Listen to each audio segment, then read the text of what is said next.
Regenerative agriculture is a set of farming practices that increase biodiversity and soil organic matter. Currently, most agricultural practices are devastating to biodiversity. Even organic agriculture, while not as bad, still does more harm than good. Regenerative agriculture is a way to reverse this trend to actually make a positive impact on the land. So what does regenerative agriculture actually involve? Answering this question is actually pretty tricky, because the practices that work best largely depend on the land that's being worked with. So the variety of different practices border on infinity, a bit more than this video can cover. However, let's look at 3 common forms that regenerative agriculture can take.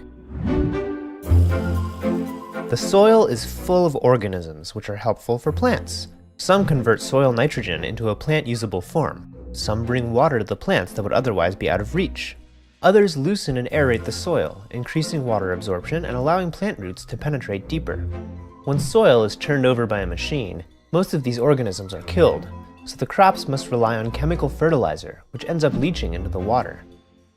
Central to no-till farming is to not do that. Instead of tilling, plant cover crops whose roots break up the soil. Let the worms aerate the soil and bring down nutrients. Keep the soil covered with an organic mulch, which will break down over time, adding more organic matter to the soil. From the release of methane to clearing forests for pasture land, cattle raising is known for being very environmentally destructive. But this is not inherent to grazing animals. If the right practices are put in place, enormous amounts of carbon can be sequestered into the ground, soil can be built, and even desertification can be reversed in a matter of years. Here's how it works. The growth of grass tends to start slow, accelerate, and slow down again.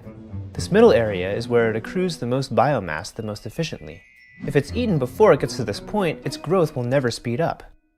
This is what happens with traditional pastured animals. They eat all the grass, which doesn't have the chance to grow back fast enough before getting eaten again, and we have overgrazing.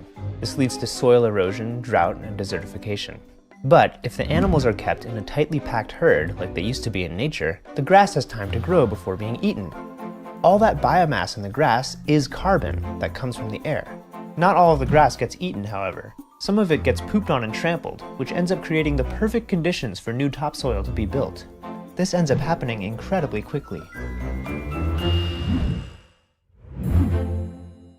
This is one of the most complex and location-dependent practices there are. I will therefore be overgeneralizing a bit. It always starts with observing a local forest and the relationships between everything in it. The plants, the animals, the fungi, the landscape, the soil, the water, and then recreating these relationships in a way that's just as ecologically resilient, but produces more food.